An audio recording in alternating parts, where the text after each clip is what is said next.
Hello बच्चों, आज हम करेंगे question number 3। First part 1/3 of 24, यानी ऑफ की जगह हमें क्या करना है, मल्टीप्लाई का साइन लगाना है। और यहाँ पे डिनोमिनेटर पे कुछ नहीं, डिनोमिनेटर में 1 को लेट कर लेंगे। इसका क्वेश्चन नंबर 3 का फर्स्ट पार्ट करेंगे हम लोग। जैसे 1/3 को एज इट इज़ लिख लिया, ऑफ की जगह मल्टीप्लाई का साइन लगा दिया, फिर क्या है 24 है। यहाँ पे देखिए न्यूमरेटर में है, डिनोमिनेटर में कुछ नहीं, तो अपने मन से हमने 1 को एज्यूम कर लिया। अब देखिए यहाँ पे 3 है, ये 24, दोनों किस टेबल 3 की मल्टीपल है। 3 1 3, 3 8 24, 3 1 3 और 3 8 24। अब 8 की मल्टीप्लाई 1 से करेंगे, क्योंकि न्यूमरेटर में मल्टीप्लाई कर देते हैं और न्यूमरेटर और डिनोमिनेटर से डिवाइड कर देते हैं। 1 की मल्टीप्लाई 8 से करेंगे 8 आ जाएगा, 1 की मल्टीप्लाई 1 से करेंगे 1 आ जाएगा। अब डिनोमिनेटर में अगर 1 होता है तो उसको निगलेक्ट कर देते हैं, तो केवल 8 आ जाएगा। यही आपका क्या हो जाएगा, आंसर हो जाएगा। अब इसका सेकंड पार्ट 3/4 ऑफ की जगह हमने मल्टीप्लाई का साइन लगा दिया, 32 है 32 लिख दिया। डिनोमिनेटर में कुछ नहीं, इसका मतलब हमने 1 को लेट कर लिया। अब 4 और 32 दोनों क्या है, 4 के मल्टीपल है। 4 1 4, 4 8 32, तो 4 1 4 और 4 8 32 हो जाएगा। अब 3 की मल्टीप्लाई 8 से करेंगे, 3 8 24। यहाँ पे देखिए डिनोमिनेटर में 1 आएगा, तो डिनोमिनेटर में 1 को नेगलेक्ट कर देते हैं, इसलिए डिनोमिनेटर भी आपका आंसर हो जाएगा। 24 क्या हो जाएगा, आपका आंसर हो जाएगा। इसी तरह इसमें भी करेंगे 5/9 ऑफ की जगह मल्टीप्लाई 45 कर देंगे। अब यहाँ 9 है, ये 45, न्यूमरेटर डिनोमिनेटर से डिवाइड कर सकते हैं। 9 की टेबल में 9 1 9, 9 5 45 होता है, तो हमने 9 1 9 और 9 5 45 किया। अब 5 की मल्टीप्लाई 5 से कर दिया 25। अब डिनोमिनेटर 1 था, यहाँ भी 1 था, तो 1 की मल्टीप्लाई 1 से करते हैं, उससे कोई मतलब नहीं, इसलिए 25 न्यूमरेटर आपका क्या हो जाएगा, आपका आंसर हो जाएगा। तो इसका फोर्थ पार्ट देखिए 7/50 ऑफ 1000। तो इसका हम लोग फिफ्थ पार्ट करने वाले हैं। 7/50 को तो एज इट इज़ हम राइट डाउन कर देंगे, ऑफ की जगह मल्टीप्लाई है, फिर क्या है 1000 है, तो हमने यहाँ पे 1000 लिख लिया। अब न्यूमरेटर में 0 है, डिनोमिनेटर में एक 0 है, तो एक 0 से एक 0 हम कैंसिल कर सकते हैं। एक 0 से एक 0 हमने कैंसिल कर दिया। यहाँ 5 है, यहाँ पे लास्ट में 0 है, दोनों 5 से डिविजल हो जाएंगे, तो 5 1 5 हो जाएगा, और यहाँ पे 5 2 10 और एक 0 है, तो 0 हो जाएगा। ठीक, अब यहाँ डिनोमिनेटर में 1 है, यहाँ भी आप चाहते तो 1 कर सकते हो, उसको कोई मतलब नहीं, इसलिए न्यूमरेटर से मल्टीप्लाई कर लीजिए। 7 की मल्टीप्लाई 2 से करेंगे, 7 2 14, और यहाँ पे लास्ट में 0 लगा हुआ है, तो आपने भी यहाँ पे 0 लगा देना, तो 140 क्या हो जाएगा, आपका आंसर हो जाएगा। अब इसका फिफ्थ पार्ट 3/20 है, इसको एज इट इज ऑफ की जगह मल्टीप्लाई, फिर क्या है 1020। अब न्यूमरेटर में भी 0 है, डिनोमिनेटर में भी 0 है, तो एक 0 से एक 0 हम कैंसिल कर सकते हैं।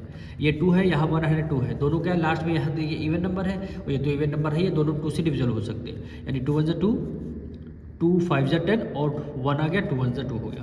अब 51 की मल्टीप्लाई 3 से करेंगे, 3 की मल्टीप्लाई 1 से करेंगे, 3 1 3 और 3 5 15, 153। आंसर क्या आ गया, 153। अब इसका करेंगे सिक्स पार्ट 5/11 ऑफ की जगह मल्टीप्लाई, फिर वैल्यू क्या आएगी 220 आ गया। अब करना का ही, ये 11 है, ये देखिए 22 है, तो 11 1 11, 11 2 22, 0 बचेगा, हम लास्ट में 0 लगा देंगे, तो 11 1 11, और यहाँ देखिए 11 2 22, अब यहाँ 0 बचेगा, तो हमने 0 लगा दिया। अब 5 की मल्टीप्लाई 2 से करेंगे, 5 2 10 हो जाएगा, लास्ट में 0 बचेगा, तो 0 लगा दिया। अब यूनिट देखिए यहाँ पे क्या गिवन है, रुपीज़ का साइन, और किसी नंबर में हमारा कोई रुपीज़ या किसी के कोई साइन नहीं था, तो यहाँ अगर रुपीज़ में है, तो आपका आंसर जब आप लिखेंगे तो रुपीज़ में भी आंसर लिखेंगे, मतलब यूनिट इसकी क्या हो जाती है कंपलसरी। अगर यूनिट आपको गिवन है, जैसे रुपीज़ है, केजी है, मीटर है, सेंटीमीटर, ऐसे आपको गिवन है, तो आंसर में भी आपको यूनिट लिखना ज़रूरी है। इसका सेवन पार्ट देखिए 5 6 7 क्या गिवन है, 4/9 ऑफ की जगह मल्टीप्लाई का साइन लगाना है, क्या है 54 मीटर है, तो 54 को एज इट इज़ लिख दिया, यूनिट क्या है मीटर है, तो हमने यहाँ पे मीटर कर दिया।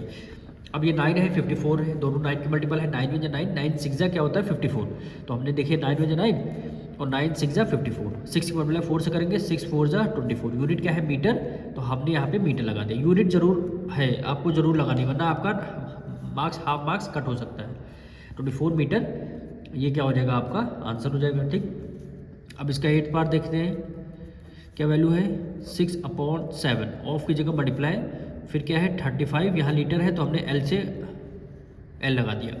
अब 7 है, 35 दोनों 7 के मल्टीपल है, तो 7 1 7, 7 5 35, 6 की मल्टीप्लाई 5 से करेंगे, 6 5 30, यूनिट क्या है लीटर है, तो हमने यहाँ पे लीटर लगा दिया, 30 लीटर क्या हो जाएगा, आपका आंसर हो जाएगा। अब इसका 9th पार्ट देखिए, क्या वैल्यू गिवन है 1/6 ऑफ की जगह मल्टीप्लाई एन आर का मतलब होता है 1 आवर। 1 आवर में कितने मिनट होते हैं ये बताना है, 1 आवर में क्या कितने मिनट होते हैं 60, तो एन आवर लिखा है मतलब 1 आवर है, 1 आवर में कितने मिनट होते हैं 60 मिनट, तो हमने यहाँ पे एन आवर की जगह 60 लिख दिया। अब हम डिवाइड कर सकते हैं 6 × 6, 6 × 6, यहाँ पे 0 बचेगा, 0 लगा दिया। 10 की मल्टीप्लाई 1 से करेंगे 10 आ जाएगा, 10 की मल्टीप्लाई 1 से करेंगे 10 आएगा। अब यहाँ क्या था 60 मिनट था, यहाँ पे क्या था 60 मिनट, तो जब आंसर लिखेंगे तो 10 मिनट आपका आंसर आ जाएगा। मीटर को m से डिनोट करते हैं और मिनट को MIN से डिनोट करते हैं। 10 पार्ट देखिए 5.6 ऑफ अ ईयर, यानी 10 पार्ट में क्या गिवन है 5.6 है, इसको तो एज इट इज हमें लिख लेना है और ऑफ की जगह मल्टीप्लाई। अ ईयर मतलब एक साल में कितने मंथ होते हैं, तो एक साल में कितने मंथ होते हैं 12 मंथ होते हैं, तो 12 मंथ्स। ठीक, अब यहाँ 6 से ये 12 है, दोनों 6 के मल्टीप्लाई है, 6 × 6 और 6 × 2 12 आ जाएगा। अब 2 की मल्टीप्लाई 5 से करेंगे, 5 × 2 10, और यूनिट क्या है मंथ है, तो आपका क्या आ जाएगा मंथ में आपका आंसर आ जाएगा, मंथ में आपका आंसर आ जाएगा। 11th पार्ट देखिए क्या वैल्यू है 7/20, ठीक, ऑफ की जगह मल्टीप्लाई। आ के जी मतलब 1 kg में कितने ग्राम होते हैं, तो 1 kg में 1000 ग्राम होते हैं। 1 kg में आप याद कर लीजिए 1 kg में 1000 ग्राम होते हैं, ग्राम को हम जी से रिप्रेजेंट करते हैं। ठीक, अब यहाँ लास्ट में 0 है, यहाँ भी 0 है, तो एक 0 से एक 0 आपका कैंसिल हो जाएगा। ये 2 है, यहाँ 100 है, तो 2 × 1 = 2, 2 × 5 = 10, और एक यहाँ पे 0 आ गया। अब 7 की मल्टीप्लाई 5 से करेंगे, 7 × 5 = 35, एक 0 है तो यहाँ हमने 0 लगा दिया। 350 यूनिट क्या आएगी, अब देखिए यहाँ ग्राम था ना, 350 ग्राम आ जाएगा, यही आपका आंसर हो जाएगा। अब इसका देखिए 12 पार्ट क्या वैल्यू गिवन है 9/20, 9/20, ऑफ की जगह मल्टीप्लाई। आ मीटर, 1 मीटर में, आ मीटर मतलब क्या 1 मीटर, 1 मीटर में कितने सेंटीमीटर होते हैं 100, तो 1 मीटर में 100 सेंटीमीटर, 1 मीटर में 100 सेंटीमीटर। अब यहाँ एक 0 है, एक 0 है, एक 0 से एक 0 आपका कैंसिल हो जाएगा। ये 2 है, 10 है, तो यानी 2 × 2 और 2 × 5 = 10 हो जाएगा। 9 की मल्टीप्लाई 5 से करेंगे, 9 × 5 = 45, यूनिट क्या है सेंटीमीटर, 9 × 5 = 45 सेंटीमीटर, यही क्या हो जाएगा आपका आंसर।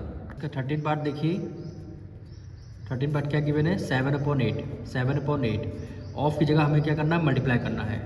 अ डे मतलब वन डे में कितने आवर्स होते हैं, एक दिन में कितने आवर्स होते हैं 24 आवर्स, तो यहाँ पे लिख देंगे 24 आवर्स। आवर्स को हम एस से भी रिप्रेजेंट कर सकते हैं, और हमने पूरा लिख दिया। अब 8 है, 24 है, दोनों 8 के मल्टीपल है, तो 8 × 1 = 8 और 8 × 3 = 24 हो गया। 3 की मल्टीपल 7 से करेंगे, 3 × 7 = 21, यूनिट क्या है आवर्स है, तो आवर्स में आपका आंसर आ जाएगा 21 आवर्स, ये क्या हो जाएगा आपका आंसर। अब देखिए 14 पार्ट इसका क्या है 3/7, ऑफ की जगह मल्टीप्लाई वीक। 1 वीक में कितने डेज होते हैं 7 डेज, तो यहाँ पे क्या आ जाएगा 7 डेज, 1 वीक में 7 डेज। 7 से 7 आपका कैंसिल हो गया, बचेगा क्या 3 की मल्टीप्लाई 1 से करेंगे 3, वो यूनिट क्या है डेज है, तो 3 डेज आपका आंसर आ जाएगा। अब इसका लास्ट पार्ट देखिए 7/50, इसका क्या है 15 पार्ट है, ठीक, 7/50, ऑफ की जगह मल्टीप्लाई। आ लीटर, 1 लीटर में कितने मिलीलीटर होते हैं, 1 लीटर में कितने मिलीलीटर होते हैं 1000 मिलीलीटर, यानी मिलीलीटर को m से रिप्रेजेंट करते हैं। ए लीटर यानी 1 लीटर में 1000 मिलीलीटर होते हैं, ठीक। एक 0 यहाँ है, एक 0 यहाँ भी है, तो एक 0 से एक 0 हमने कैंसिल कर दिया। 5 है, यहाँ 100 है, तो 5 से डिविजल हो रहा है, 5 × 5, 5 × 2 = 10, और एक यहाँ पे 0 बचेगा। अब न्यूमरेटर से मल्टीप्लाई कर लेते हैं, 7 की मल्टीप्लाई 2 से करेंगे, 7 × 2 = 14, लास्ट में 0 बचेगा, 0 आ गया। यूनिट क्या है ml है, तो ml हो गया 140 ml, ये आपका आंसर हो जाएगा। यहाँ पे क्या आ जाएगा 388 लगा। जितने भी क्वेश्चन में केजी, लीटर, आर और मीटर गिवन है, आंसर जब भी लिखेंगे तो यूनिट के साथ लिखेंगे, वरना अदरवाइज आपका आंसर गलत हो सकता है या फिर हाफ मार्क्स कैंसिल हो सकते हैं आपके।